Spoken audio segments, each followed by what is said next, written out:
Hello ladies and gentlemen, welcome back into the studio here in Florence, Italy.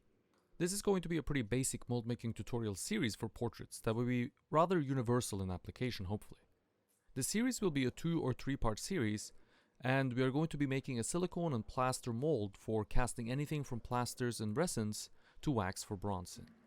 Today we are going to be making the silicone skin for our mold of Stefano. So, let's get into it. The material we will start out using here is silicone. We will be using a paste-based silicone which is applied by hand called Bluesil RTV 3325P. And if you're interested in buying this silicone or similar materials, you can find descriptions and links to online shops and other alternatives on my FAQ post over on Patreon. I use paste silicone over liquid silicone partially out of habit. The paste silicone gives me a result which is of more than enough fidelity for what I need, and it does so without the mess that liquid silicone often will induce. Paste silicone can take a little while to apply compared to liquid, but in my experience it does offer plenty of control and more than enough quality of castings. No details will be lost here. It's also the kind of silicone that we teach our students to use, so that's nice, and we use it for that because it's forgiving when it comes to mix ratios, it's easy to use, and it doesn't leave a mess. So in other words, it's a great silicone for beginners and more experienced sculptors alike. Silicone will usually come in 2 parts, A and a B, with the B being the catalyzer in this instance and in most instances. Without catalyzer, the silicone won't set up and become firm and rubbery. Before the addition of the catalyzer, the silicone is simply a thick goo that will stay goo forever, more or less. Platinum-based silicones will usually have a 50-50 mix ratio, but this paste-based silicone is a tin-based silicone. Tin-based silicones are more forgiving in regards to mix ratio, usually.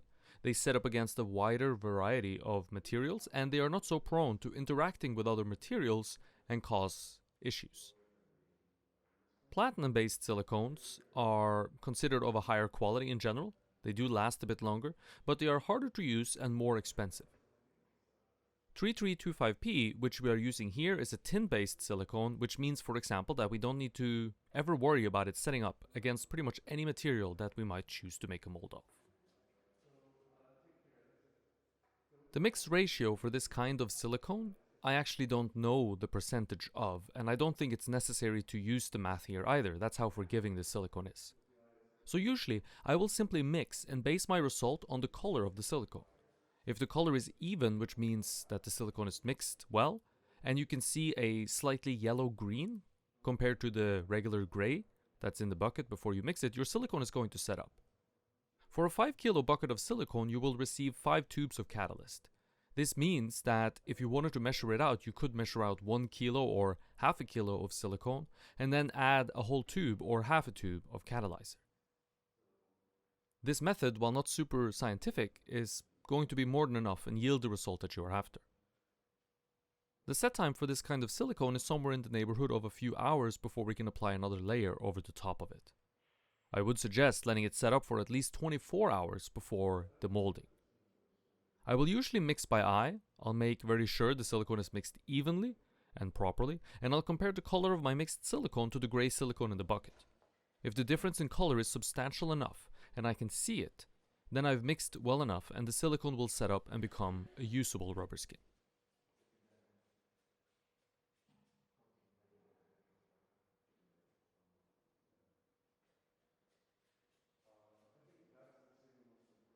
Safety should be a consideration here, of course, even if I'm not perfectly following all the safety rules and guidelines, honestly. What I recommend is that you should make your own decisions in regards to safety, and not always follow those that are prescribed by others, or not follow the lead that others set, let's say. Always make sure to read the technical data sheets and the safety data sheets on any materials you purchase and use. The place you buy the material from will have those for you, you just have to ask for them. Read them carefully and follow the guidelines for material use that they prescribe. Gloves, for example, are recommended, and a common issue people run into, which I of course run into as well, which is why I don't use them, is that the gloves will stick like crazy to the silicone, making it very hard to use. Your bare hands will stick to the silicone as well, but not as badly. Now, there are several tricks that will help mitigate this issue, and of course I should have done these and worn gloves. So, Don't do what I do what I tell you to do, I guess here. You could and should use water to make sure the hands and gloves don't stick to the silicone. And if you're using gloves, nitrile gloves tend to stick less. You can mix a little water with some dishwashing soap as well and rub your gloves with that, and that will help mitigate a lot of the sticking issues. And I've not seen anyone have any problems with the silicone sticking to itself after doing this. So you should be perfectly fine to do this, and you don't have to worry about delamination or any such issues. Always wear gloves and follow these steps to avoid the silicone sticking to your gloved hands.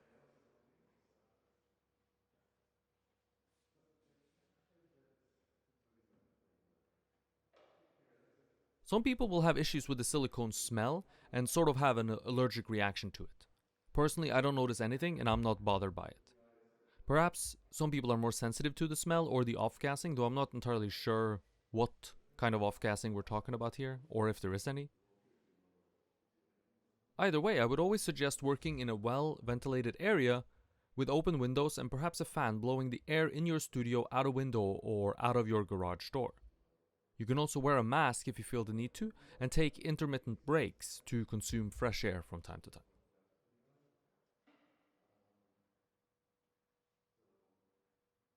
Applying the silicone is rather straightforward and requires no magic touch. If this is going to be your first time applying silicone like this, then make sure you take your time and mix a smaller amount of silicone than you think is necessary. Smaller amounts of silicone won't set up too fast for you to finish them off, and mixing too much and rushing and doing a bad job of applying is not a great strategy at all.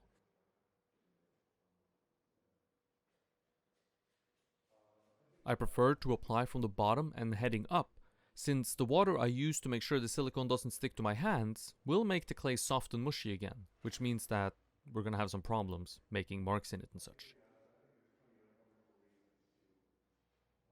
Working from the bottom up helps make sure the water runs down over the silicone that's already been applied and not over the top of the clay.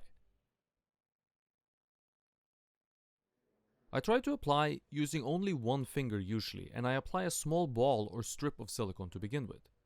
Then I'll work said strip outwards from that point, always pushing out towards the boundary. This helps make sure that the air bubbles and water bubbles inside the silicone always are pushed towards the edge of the material and is ideally pushed out of the material, hopefully. Make sure when doing so that there always is silicone between your fingers and the clay. You don't want to touch the clay with your fingers at this point. The clay should be considered sacred, and you should do everything that you can to avoid messing it up. If you do accidentally mess it up, you can always fix it as long as you do so before the silicone is applied over the top of the messed up area, of course. The clay that you now cover with silicone will be your final sculpture, and therefore this step should be taken with the utmost care.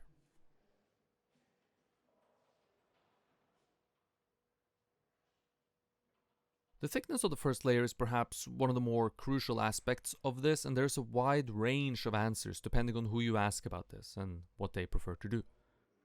I prefer to play it safe and make a good mold, and so I play it by the book and keep the first layer of silicone very thin. Very thin means almost translucent. A millimeter or two at most is the thickness that I'll go for, and there's a specific reason for this. Air bubbles are more likely to be trapped inside a thicker layer of silicone, and a thinner layer will either expose the air bubble so it pops, or make it visible to us so we can pop it ourselves. The size of an air bubble that will remain in a layer of only 1 millimeter or 2 millimeters is so small that they won't have a major impact on the final surface of your sculpture anyways. Keeping layers thin like this, in addition to always pushing the silicone away from itself and never in on itself, is going to help make sure that we get very few to zero problems with air bubbles and water bubbles. The goal here is hopefully pretty clear to you. The silicone aims to capture all the details of the surface as accurately as possible, so that when we cast this sculpture in plaster, or whatever other material we could choose to cast this in, we'll get a very accurate cast that looks exactly like our clay sculpture. Sculpture is a very strange art form in that you first make a positive, then you make a negative, so that you can recreate the positive again in a material that is hopefully more permanent. The negative being the mold, of course. Clay can be made permanent by firing it, but it's a different process entirely, at least once the clay sculpting is completed. And I was never trained in firing my work, and so I'm not very familiar with all the ins and outs of the techniques and steps required to do so. And from what I've understood, it's fairly complicated.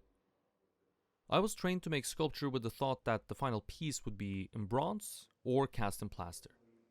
By making a mold like this, we open ourselves up to a multitude of options in terms of final material. You can even cast the plaster and have somebody carve it in marble for you, or carve it in marble yourself from the plaster. Bronze is just one of the more typical options that people choose. Either way, if our choice is to not fire our work and make the clay itself the permanent piece, then we either leave the clay there to eventually dry out and crack on the armature, which it will do after a while, or we can make a mold and cast the sculpture in some other permanent material.